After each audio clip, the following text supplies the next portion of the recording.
हम्म। आज हमारे पास एक प्रश्न आया है जो चंदन जी ने हमसे पूछा है कि हमें क्रोध या गुस्सा क्यों आता है और इससे बचने का उपाय क्या है। तो प्रश्न चूँकि बहुत बढ़िया है और कभी कभी हम सभी लोग जीवन के किसी न किसी मोड़ पे या रोज़ के दिनचर्या में गुस्सा हो ही जाते हैं। मैं खुद भी कभी कभी इसका शिकार हो जाता हूँ। तो कहीं न कहीं अध्ययन करने के बाद कुछ चीज़ें जो मेरे मन में हैं और मेरे विचार से जो हैं तो मैं आपको बताऊंगा। असल में गुस्सा जो है वो आने का मेन जो कारण है कि आप चीज़ों को या जो परिस्थितियां हैं चाहते हैं कि वो आपके अनुसार हों और वो परिस्थितियां आपके अनुसार नहीं होती हैं तो कहीं न कहीं आपको गुस्सा आता है, क्रोध आता है। इसके पीछे और भी कारण भी हो सकते हैं। पारिवारिक आपका कुछ तनाव हो, जिस तरह का आप आचरण व्यवहार परिवार में चाहते हो वैसा न हो रहा हो, या परिवार में कोई रोगग्रस्त हो, आप खुद भी रोगग्रस्त हों, खुद को कमज़ोर फील कर रहे हों, कुछ आर्थिक समस्या हो। ये सारे रीज़न हो सकते हैं जिससे हमको गुस्सा आता है। और गुस्सा या क्रोध जो है वो मेरे समझ से दो लेवल का है। एक सामान्य गुस्सा हम लोग करते हैं जिसमें किसी को कुछ कह देते हैं, डांट देते हैं या अपने मन में जो पीड़ा है उसको व्यक्त कर देते हैं, तो एक इसको सामान्य गुस्सा के रूप में देखेंगे। दूसरा जो है गुस्से का विकृत रूप होता है, गुस्सा यानी क्रोध का, या कोई बात नहीं, दूसरा जो है वो गुस्से का एक विकृत रूप होता है जिसमें आपका जो मूल स्वभाव है उसके विपरीत काम करते हैं। जैसे आप खुद जानते हैं और आपका व्यवहार समाज में इस तरह का रहा है जिसमें आप कहीं ना कहीं आपका आचरण बहुत सही रहा है, कहीं ना कहीं आपने सबका सम्मान किया है, किसी को कभी भला बुरा नहीं कहा। लेकिन गुस्से की वो स्थिति आपसे वो काम करवा देती है कि जिससे आपका जो मूल स्वभाव है उसके ठीक विपरीत काम हो जाता है। आपने अपने परिवार में अपने माँ बाप को, अपने पत्नी को, समाज में किसी को कभी कुछ नहीं कहा, हमेशा सम्मान दिया, सम्मान के शब्दों के साथ उनसे बातचीत किया, जीवन भर सारा काम किया। लेकिन वो 5 मिनट का 4 मिनट का गुस्सा आपके उस स्वभाव से विपरीत होता है और आपसे वो काम हो जाता है जो बाद में पश्चाताप के अलावा उसका कोई चारा नहीं होता है। और जैसा कि मेरे शब्दों में है, कुछ गलतियां ऐसी हो जाती हैं जिनको फिर हम सुधार नहीं पाते। उसका कोई पश्चाताप होता है, उसको हम लोग माफ़ करते हैं, लेकिन उसका कोई विकल्प, उसकी कोई भरपाई नहीं होती। तो गुस्सा आने की ये 2 4 5 कारण हमने बताया। तो उसके पीछे हमने बताया कि आर्थिक संकट हो सकता है, पारिवारिक उलझन हो सकता है, या आप खुद बीमार हो सकते हैं, कमज़ोर हो सकते हैं, कुछ किसी मानसिक रोग की स्थिति में हो सकते हैं। ये बहुत सारे कारण हैं। तो मेरे समझ से ये कारण है। अब उसी लाइन में चंदन जी ने पूछा कि इसके बचने के उपाय क्या हैं। देखिए, बचने के उपाय, चूँकि मैं कोई स्पिरिचुअल गुरु नहीं हूँ, लेकिन कुछ जीवन का ऐसा अनुभव है जिसको मैं साझा कर रहा हूँ, बचा जा सकता है। उसके पीछे का उपाय क्या है?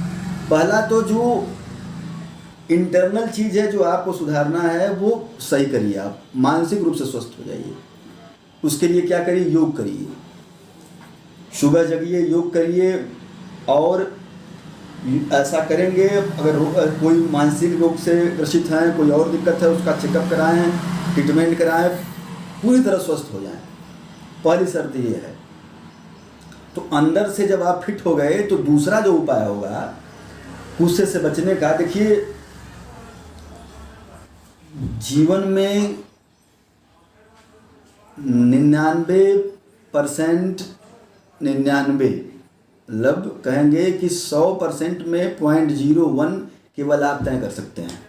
बाकी 99% चीज़ें आप तय नहीं कर सकते। अगर ईश्वर ने अगर आपसे ये कह दिया, या अगर आपने आपको कुछ और मानते हो, नास्तिक मानते हो, कुछ और मानते हो कि हम तय करेंगे, तो आपको अगर कह दिया जाए कि आपको अपने मर्जी से सांस लेना है, आपका हृदय आपके अनुसार धड़केगा, आपका फेफड़ा वो आपके अनुसार काम करेगा। तो बहुत सारी चीज़ें ऐसी हैं कि जो तुरंत ख़त्म हो जाएंगी और आप अपने जीवन को 1 मिनट संभाल नहीं सकते। तो पहली बात सबसे बड़ी चीज़ है कि परमेश्वर को, जो ऊपर वाला है, पॉजिटिव रहिए। ये मान के चलिए कि जो ये उपहार मानव शरीर के रूप में उन्होंने दिया है, ये बहुत कीमती है, इसको संभाल के रखना है। और जब 99% चीज़ें आपके बस में नहीं हैं, तो 1% जो चीज़ है वो आप तय करते हो। तो कहीं ना कहीं मान लो कि हमारे हाथ में ये चीज़ें नहीं हैं, अब हम पॉजिटिव रहेंगे, अगला क्या करेगा ये आप तय नहीं कर पाएंगे। जब आप खुद का 99% नहीं तय कर पा रहे हैं, तो आप अगले का कैसे तय करेंगे कि वो क्या बोलेगा, कैसा व्यवहार करेगा, उसका आचरण क्या होगा। यानी आप अपने आप को संभाल सकते हैं, उस संभालने में भी बहुत सारा हिस्सा आपके बस में नहीं है। तो आप अगले को ये कैसे तय करने दे रहे हैं कि वो कैसा व्यवहार करेगा, उसका आचरण कैसा होगा।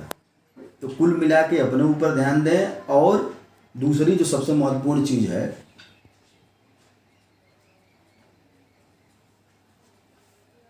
आपके जीवन में आपके अंदर क्या हो ये आप तय करिए।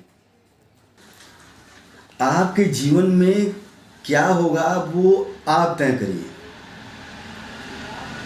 अगर कोई आता है आपसे 10 प्रेम की बात करता है, जैसे मैं हूँ, मेरे पास कोई आया, मेरी काफ़ी तारीफ किया कि आप जो है बड़े सज्जन हैं, बड़े पढ़े लिखे हैं, वो मैं प्रसन्न हो गया। और ऐसे ही कोई आ जाए और मुझे गाली दे दे, मेरा अपमान कर दे, और मैं उसके बाद क्रोधित हो जाऊँ, पागलों की तरह व्यवहार करूँ, तो निश्चित रूप से आपके जीवन की जो चाबी है, आपको जो करना है वो चाबी आप दूसरे को दिए हुए। उसके पास चाबी है, वो प्रशंसा करता है, आप प्रसन्न हो जाते हैं। उसके पास चाबी है, वो अपमानित करता है या अपमानित करने की कोशिश करता है, आप दुखी हो जाते हैं। यानी आपकी चाबी दूसरा कोई लेकर घूम रहा है। तो सबसे महत्वपूर्ण है कि अपनी चाबी पहले अपने पास रखना सीख जाए या अपने पास ले। दूसरा बिल्कुल नहीं तय करेगा, हम तय करेंगे कि हमको प्रसन्न होना है कि दुखी होना है। तो ये जो चाबी है वो चाबी अपने पास रख लीजिए। जो महत्वपूर्ण बात है, जीवन में प्रसन्न रहना सीखिए, परिस्थितियाँ कैसी भी हों, क्योंकि देखिए मानव जीवन ये बार बार मिलेगा नहीं, और ये जो समय है वो बीत रहा है, वो दोबारा लौट के नहीं आएगा। इसी को अच्छे से जीना है और हमको इसी चीज़ में पॉजिटिव चीज़ें ढूंढना है। घर में रहिए वहाँ भी प्रसन्न रहिए, बाहर रहिए वहाँ भी प्रसन्न रहिए। हम ये नहीं कह रहे हैं कि आप करिए, आप किसी क्षेत्र में उसमें सबसे बेस्ट करने की कोशिश करिए, लेकिन बेस्ट करने के चक्कर में अपने जीवन को बर्बाद नहीं करेंगे। और खुशी का कोई साइड ट्रिक नहीं है कि ये कर लो तो प्रसन्न हो जाओ। असल में ये कला है, उसमें आप चाहेंगे तो हर चीज़ में खुशी ढूंढ लेंगे, और वही ढूंढिए। तो आज के लिए इतना ही, फिर अगले किसी दिन अगले विषय पर चर्चा की जाएगी। बहुत बहुत धन्यवाद।